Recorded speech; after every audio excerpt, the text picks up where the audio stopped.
Years of lockdowns have seen more of us spending time on the couch and in front of screens, leading to a rise in back pain. And chiropractor Jason Gilbert has a new book out, The Secret to a Healthy Spine. And Jason is with us now to get tips on how to get rid of that pain in your back. There are a lot of people out there who are suffering back pain, who live with it every day. Exactly. There's so many people that they say that 7% of the population at any one time is suffering from back pain, and 80% at some time in their lives, like the world population, independently of what country you live in, what age, what you're doing. 80%? Exactly. Like every day, living with it. Jason, you warned us that after 2 years of being in lockdowns that we'd be living our best lives when we came out. Have you been seeing any Freedom Day injuries? Look, I have, because it's pretty simple to understand. Imagine getting any machine, let's take a bike that's been in the garage for a long time, without use. That was our spine during lockdown. Then all of a sudden we take it out and we expect that it's going to be functioning the same, but it's not. And most of us find out via pain. Yeah. Okay, because the spine's a machine. Like, it needs to move. It's happy when it's moving. So what we're seeing is that a lot of people that were thrown into lockdown without being able to prepare their home workspace were actually compromising it even more. So it's not only the sedentary lifestyle that was promoted, but also the fact that it was compromised in its function. So the spine intelligently, via the brain, causes pain. Yeah. The same way a car advises us when we need to put oil in it. It's just a normal signal. It is crazy, and that's a staggering number, 80%. I mean, we often hear that people had stronger backs back in the day as well, but is it a modern day problem? I mean, what are we doing so much different than people before? Has back issues always been there? Yeah, that's a good point, actually. I would say, OK, because we don't know, there's not much documented from hundreds of years ago, but I would say that our lives now, when they're going towards technology and convenience, it's also taking us towards more of a sedentary lifestyle. Wow. So tip number one, we need to move more. Yeah. OK, once again, it's a machine. No mechanical, I guess, apparatus is going to function at its best without actually being used. I think the last couple of years we all enjoyed wearing active wear and lounging around in our slippers or, you know, going barefoot at home. Heels, we're wearing heels again, but when we're going out. And are handbags also an issue? They are an issue, like heels and handbags, because handbags, the fashionable ones, seem to be larger than what they need to be. And a lot of women take advantage of that without knowing and just put too much in there. So it ends up being really heavy. So once again, is it bad? It depends on how well the woman's prepared. Is she aware that changing sides when she uses it's important? There's all these things. It sounds quite daunting, but it's not. It's actually common sense. But no one ever teaches us how to use the spine. Well, that would go for any bag, like a suitcase, a briefcase, exactly. Anything that you can. A little tiny bag called a wallet. That as well. This is one that always blew my mind as well. The fact that even carrying your wallet in your back pocket.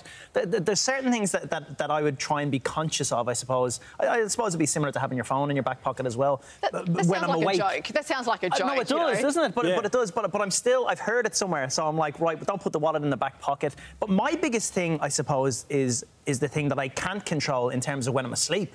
Sleeping positions that people have, because I sleep on my belly. And if I'm not on my belly, I'm on my side like a pretzel, all twisted up and stuff, which has a huge impact on people. That has a massive impact, and we're asleep. So those pain signals, which are positive, we've got to remember that pain's positive.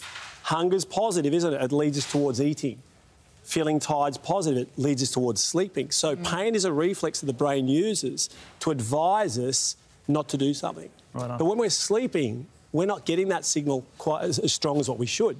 So we can spend hours with our neck turned to one direction, left or right, and most people who do it chronically will have difficulty turning the other side. Yeah, OK. And you can often, when you're familiar with people in these problems, you can actually palpate their spines and guess. If they tell you it's face down, you can also guess, OK, you turn your head to the right, because it shortens the muscles on that side. So if we look at the spine, once again, it's a machine. Well, it's got to be used equally both sides. The other thing with with sleeping face down is your low back. Yeah. It increases that curve. So, no, definitely not. We're not meant to sleep face down. We're meant to sleep on our back, on a firm mattress, or on our side, with a mattress that can be a little softer. I think we can all relate to that. Yeah. Is that wallet thing legitimate, though? Because I don't have no money in my wallet. I thought that was the problem. Like, people assume, well, stop carrying coins. But it's a legitimate thing. It was actually called credit carditis when it was discovered. I think it was probably 20 years ago that phrase was coined. But what happens is, it's not the fact the weight of it is going to cause problems. It's when a man sits down and it's in the back pocket, it actually causes, I guess, an imbalance between the left and right side of the pelvis. And with time, that causes shortening of muscles. Sometimes it gets a sciatic nerve, which goes down the leg.